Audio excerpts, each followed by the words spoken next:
Let's go. Hey. Wrightsville chillin', we vibe. Sip a cold one on Palm Tree Island. When the tide come in, gotta love it. Putting money in. All right, welcome back to the Palm Tree Podcast. Today we have a very special guest with us. We have Mr. Sam Profitt. He is the captain of the Ocean Rescue with the fire department. How you doing? I'm doing well, thank you. Tell me a little bit about yourself, Sam. Where are you from? Are you from Wrightsville originally, moved here? So I moved down here like a lot of people. I came down here for undergrad at UNCW, fell in love with the area, started lifeguarding my junior year in college, and I stayed. Fell in love with the Ocean Rescue, with the fire service, and that was it. That kind of wrote the history for me. Yeah? How long you been doing all that? So this coming up will be, I started in 2000, so going on 24 years over at Wrightsville Beach. Wow. Yep. A lot of people, when they think about lifeguards and lifeguarding, kind of have that Hollywood vision of it and think, it's just people kind of hanging out and getting a suntan. Anybody who knows your squad in particular knows that this certainly isn't the case. Probably not with any lifeguards, but certainly not with you guys. I mean, you train very, very extensively. You've been in regional and national and now I believe world competitions. Yeah. Tell me a little bit about kind of your thoughts on that. Yeah, I mean, what is not Baywatch. Right, so I think that's probably been, one of the biggest misconceptions for you people thinking what lifeguarding is. But I can only speak, for Wrightsville Beach. I think we have a very professional organization. We bring in roughly about 22 new hires each year, and they go through a 3-week training academy, and that's everything from very physically active training to working on the boats, jet skis. They go through 100 hours of medical training, taking them almost up to an EMT level. So it's a huge commitment on their part. On top of that, they're working 50 plus hours a week throughout the summer, Memorial Day through Labor Day. So they are, it's a great job and they enjoy it, but they're definitely dedicating their lives during the summer to working out there on the beach. Yeah, I got to imagine it's a job that can take a lot out of you, right? I mean, yeah. You're saving people, you're doing very physical work, but also maybe mentally exhausting work. Yeah, absolutely. I mean, the days, July, when it's flat out and you're standing on a lifeguard stand out in the middle of the sun for, 10, 12 hours, I mean, it can be exhausting, mentally for sure. But, the guards come in, 3 days a week. They PT in the morning for an hour, and they're on the stand for, anywhere from 8 to 12 hours, depending on the day. And then a lot of them are working out afterwards. So, I mean, they're spending 16 plus hours, a day there at Wrightsville Beach, being part of the job or the department in some capacity. A lot of days are very similar. It can be a lot, not much going on. But then again, you have the holidays, and if we have any swell coming in, they can, make over 100 rescues in a single day. Oh, wow. So it's, a very dynamic situation out there. You kind of really know what each day will bring. Okay. What type of guy or girl is best suited for this? Is there different types? Is there what makes up somebody who would gravitate or kind of flourish in this position? Right. So we definitely seek people who are, in shape, meaning that they can swim, run, because it is a very, physically demanding job. But I think the misconception is that, we only hire, great athletes. I don't think that's the case. I look a whole lot more towards a specific type of mindset. Somebody who's driven, motivated is, I think, far more of a better employee than just an athlete that comes in. They're going to come into the job if they have that mindset, in shape and ready to go. But it's being able to spend, like we talked about, long hours on lifeguard stands and staying, mentally engaged. It's being able to perform under pressure. It's all those things, that kind of go into making a great lifeguard. And, we do, and we're fortunate, we bring in a lot of great people, and I think we develop them into even better people. I mean, the number of people who leave Ocean Rescue and go into whether they're PAs, attorneys, the military. We just in the past 2 months had two of our lieutenants go, and Marine Corps, right? Exactly. Think, Tink, as an officer in the Marine Corps, and the month before her, Rhett, who was the one of my lieutenants who I work with. He's with us, I think, 7 years, Navy OCS, and then he's going on to flight school. And we have Connor, who's gone all the way through, Marine Corps flight school and is getting ready to go out to, I think, San Diego for I don't know what they are, the large helicopters, So, we have people who have gone through, Secret Service, FBI, all these different, avenues once they've left ocean rescue. So I think, it kind of really speaks volumes to the type of people that kind of we attract and then also kind of develop. One of the things that stands out about you guys, as far as when you've gone to competitions, you've fared very well. Kind of walk me through some of those from maybe the smallest to the larger ones. Yeah, so, competition is an important part of lifeguarding, I think. It gives a lot of people who maybe have retired or stopped, playing a club sport or for a college, athlete or whatever. It's something that kind of really draws them in as another, driving force to, keep training hard and that kind of competitive nature that a lot of them have. So, we start out doing it very local. So it's typically us, Carolina Beach and Curry Beach. And then from there, we have the regionals, which could be anywhere really in the Southeast. It could be, down in northern Florida. It could be, Virginia Beach, wherever. This past year, it was at Carolina Beach. And then from there, you have nationals, which this past year is at Virginia Beach. I think next year it's either in Texas or over on the West Coast. And then from there, you have either 13 or 14 people 14, I believe, who are picked for the world team. And it's a U.S. team, just like you see the Olympics, and they can go anywhere from Australia to Africa, wherever Worlds is being held. This past year, we had actually 2 guards from Wrightsville Beach get selected for the U.S. team. That's out of only 14 in the country. 14 throughout the entire country, and we're talking about agencies like L.A. County, San Diego, wow. Massive organizations. So it was our lieutenant, Mo Peacock, and then Tori, who works part-time with us. She's a nurse at Novant. And then nationals, before that, you guys won the whole shooting match? Yeah, correct. Yeah, so they regionals, they've won nationals, obviously based on the beach size and everything. So, they do great. But I will say this, it's not just because they're great athletes. I mean, they never stop training.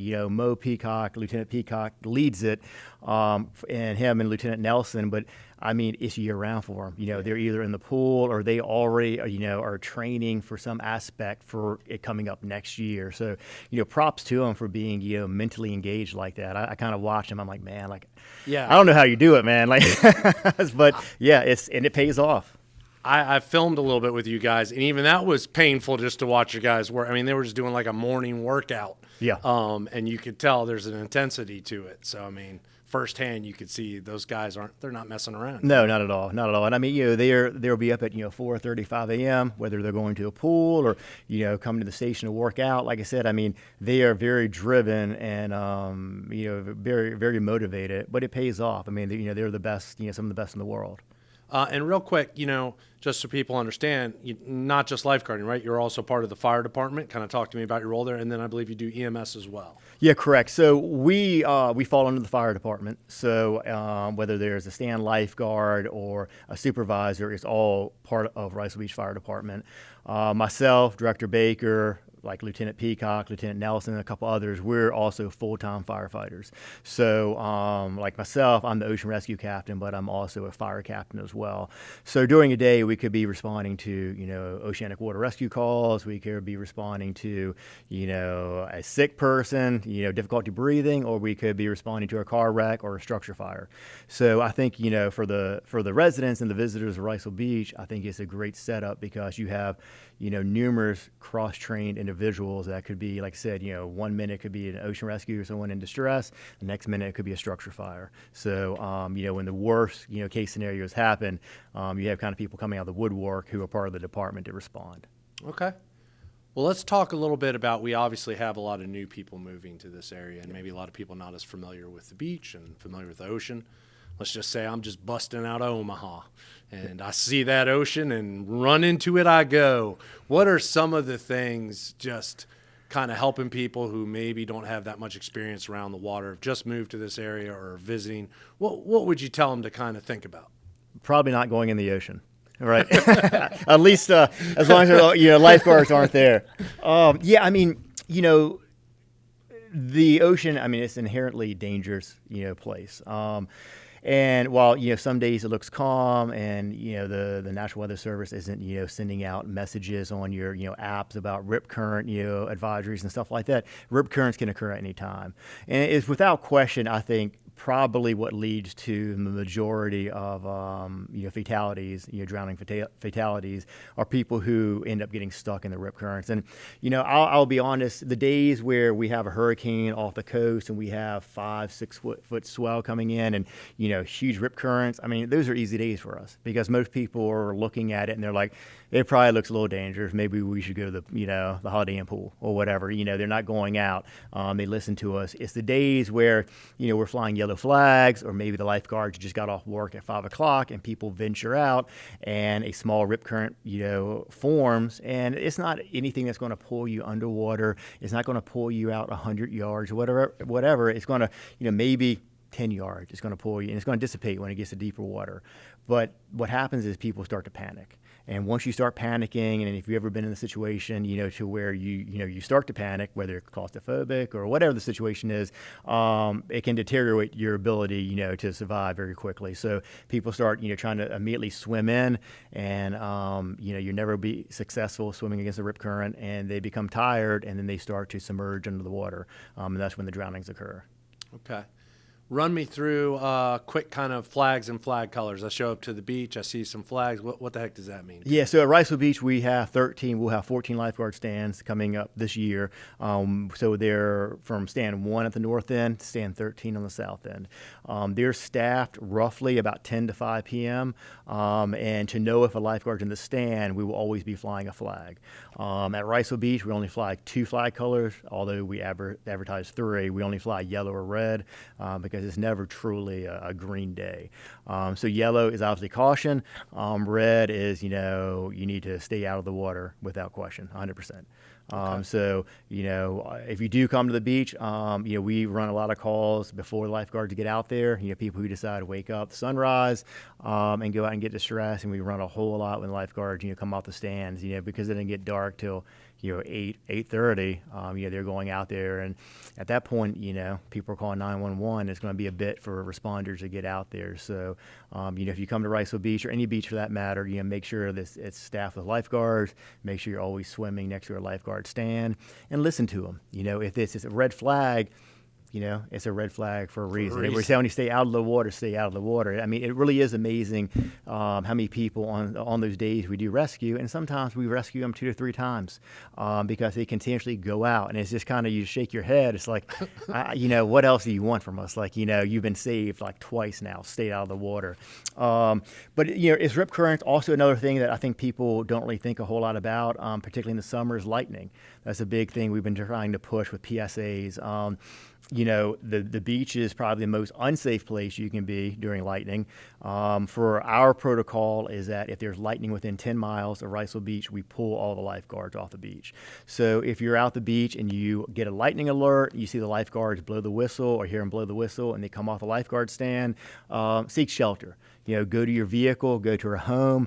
It's frightening the number of people when it's lightning literally right overhead. I mean, it's like not even, it's way under a quarter mile away, who are gathered under the lifeguard stand. Right. Like you're gathered under the highest structure on the beach right now for lightning, and their stay until it starts raining. And it starts raining. It's like, we're not getting wet. Like we got to go to priorities. We got to go to the car. But I mean, lightning. It's like, hey, let's roll the dice. And it's just, it's just too dangerous. Like I say. So if that occurs, I always recommend people get some type of app on their phone, that alerts them when lightning is nearby or within a certain distance. But when that occurs, you got to seek shelter. I've been guilty of it for sure. I mean, I can't count the number of times probably where you're down there and you look and it's like dark towards Shell Island, and then you start playing like amateur meteorologist. You're like, no, look, it's pushing west. Yep. And like it's cracking and you're kind of starting to like, and then, I've been down there once or twice where, the lifeguards start coming off down the stands, or the truck starts coming on the loudspeaker. And I was like, if they're leaving. We do the PSA, but you can't rely on that, depending on, because sometimes, the storms build and they might build and the first lightning strike that's picked up could be 3 miles away. You know, it didn't always like start at 30 miles and work their way in, you know, incrementally. It could be the first lightning strike is 3 miles away. So like I said, it's just important if you do, you know, you're out on the beach or you know, you're out boating or wherever, you know, you keep an eye on that, because I mean, lightning is no joke. It kills a bunch of people. And, you know, like I said, it's summertime. It's, you know, part of it, but you've got to seek shelter. Jellyfish. I get stung. What's the best way to deal with it? You always hear all sorts of urban myths. Yeah. So, you know, unfortunately, it's not a whole lot you can do, you know, for a jellyfish sting. The best thing you can do is take some wet sand, you know, make sure the tentacles are off. And what's stinging is going to unfortunately continue to sting. It's no real remedy or anything like that we can do to, you know, counteract what's going on. I would say one thing you don't want to do is use fresh water. So if you do get stung, you know, and we see this a lot with little kids, they get stung and they go running to mom, and the first thing mom thinks is like, all right, let's grab a bottle of water out of the cooler and pour it on there. And what that does is it changes osmotic pressure, and it will make whatever tentacles that have not stung start stinging right away. Out. Exactly. Oh, wow. So make sure you use salt water for that. And then otherwise, I mean, it's going to dissipate. It might take, you know, half an hour, 45 minutes, but it will start to get better.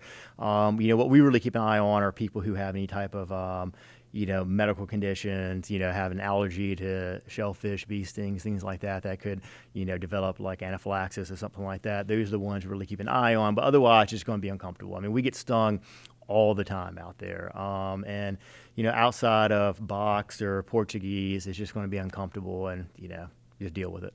So I've been carrying around this crusty bottle of vinegar in my boat for years now, for no good reason. Yeah, it's nothing to support that it helps. I mean, and like I said, we don't carry it. So, yeah, you can, Maybe there's some sort of placebo effect, because you tell them maybe that it's making a difference. Yeah, it's amazing. I mean, you know, and I get it. You people use that meat tenderizer. The best is when they come to us and it's like, yeah, you know, I had my buddy urinate on me and it's still singing, and then we're like, well, let's just keep that old chestnut. Exactly. Let's not dispel anybody of that one. Let's just for our own entertainment. Yeah, right. We'll keep that one out there.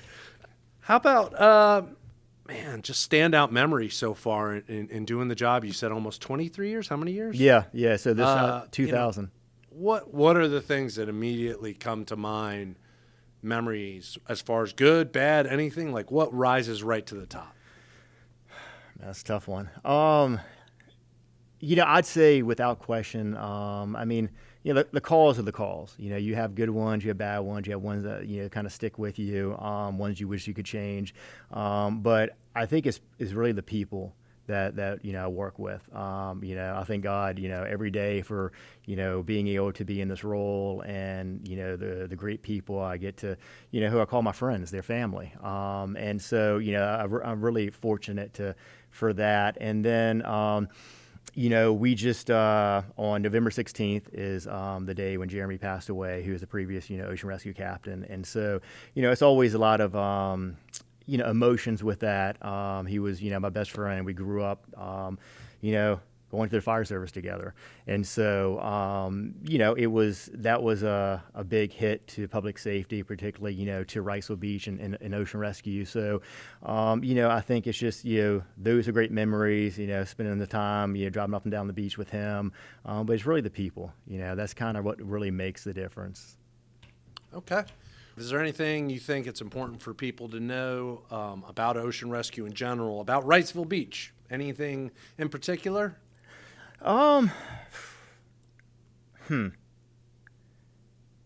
Jimmy Slushies? Yeah, exactly. If you want a major headache the next day. Would you like a lot of sugar? Yeah. You know, I think not really. I mean, as far as, you know, coming up this summer, if there are any, you know, parents listening to this, you know, we have the Junior Guard program that we run. So that's 3 weeks, 1 week in June, 1 week in July, and 1 week in August, which is great. You know, we have 50 plus kids we run through there, and it will really teach them about, you know, beach safety. They will, you know, run through CPR, hemorrhage control, everything. So, you know, I think that's a great camp for kids. It gets them, you know, I hear this time and time again, like they're like, man, little Timmy didn't want to come today. The first day he was so scared and timid and like, he's not sure if he wants to get in the ocean or whatever else. And then like, day 2, he like can't wait to come back. And then, at the end of the week, we have him swimming around Crystal Pier and out on the jet skis. And, the kids love it and they learn a lot. I think that, really getting that information out.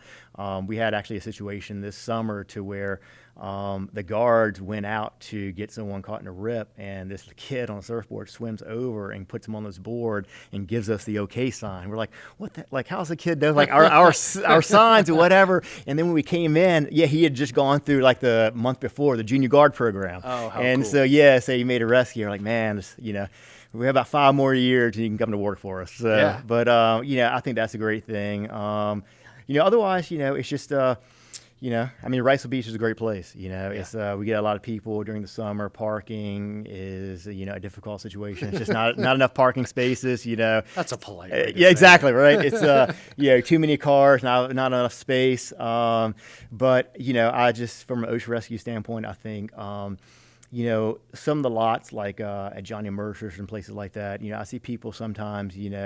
Getting irritated when we come through lights and sirens and, them having waited 20 minutes for a parking space and now they have to move and they've lost that spot and everything. And, I get it. Like we're not, running traffic or asking people to move or anything else just because we don't like them or we're just, lazy or whatever the situation is. Like it's legitimately a life safety situation going on. So, please, understand that, with the lifeguards, don't give them a hard time when they're telling you, don't swim near the pier.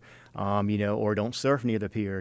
We do at Wrightsville Beach have surfing regulations, and regardless of what you think about it, whether you agree with it or not, lifeguards don't write the rules. We're just unfortunately the ones stuck enforcing it. So, next time you get all upset, just, before you give the lifeguard a hard time, they're out there for your safety. Just kind of give them a break.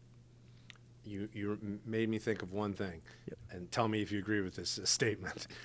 Stop or never swim across Mason Borough Inlet.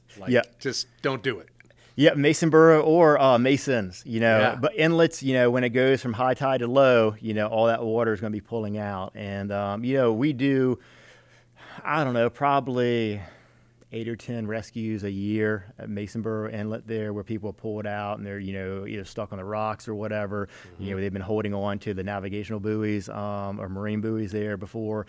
It's dangerous. It's a lot of water moving through there. They're going to start dredging it. So if you swam it last year and you think you're going to swim it this year, you better be swimming over the wintertime because it's about to get a whole lot wider, when they dredge all of that. So because they're starting the beach renourishment. So like I said, it's dangerous. You got a lot of boat traffic. They can't see people. By no means should you be swimming, across Masons or Masonboro Inlet. It's just, it's a very dangerous, I just remember last time I was filming with you guys, they got a call on that. They're like, there's like 10, 20 dudes all just trying to swim across. I'm like, oh no. Yeah. No. Yeah. The best is July 4th when they've been partying over at Masonboro and then they have to come back. They have to find They a way didn't think home. about, okay, well, I got over there but the boat left. And so, it hadn't been so bad in the past couple of years, but I can remember 10, 12 years ago. We'd be picking people up who are like floating on coolers and everything, like getting pulled out to sea, their little styrofoam cooler. And you're like, man, like that's, it's pretty comical. But the inlets are definitely a dangerous area. So. Yeah, I remember this is now dating myself a little bit here. We threw a party camp out on Masonboro Island, like circa 2004, 2005. Yeah. And I remember the first year, a bunch of people camped out, and a lot of them were women. And then the next year, a lot of those same women came. But come 6 o'clock, after remembering what it was like to spend the night on the island unprepared, they would have paid, I think, just about $1 million each to get any boat to get them off that island. I'm sure. Yeah. It's, being stuck over there is, we're camp over there every once in a while. And, this time of year is fine. But, summertime, I couldn't imagine. It's just too hot. So. But to your point, like a lot of people think about getting to the island. They don't always think about how they're going to get back. Get back, yep. Well, wonderful, man. Thank you for taking time to come out here and just chat about this. And I hope people kind of take heed to some of the advice. And obviously, guys, lifeguards are here for you. So, if you see those sirens coming through, if you need to move out of the way, it's pretty clear they're not going for ice cream. Right. They're doing some serious business and certainly is appreciated by the community. We appreciate you guys and girls, and it's just been cool talking to you. Yeah, thanks for having me. I appreciate it. Thanks for being on. Yep. If you're old or you're young, laying out on the beach and steady soaking good vibes.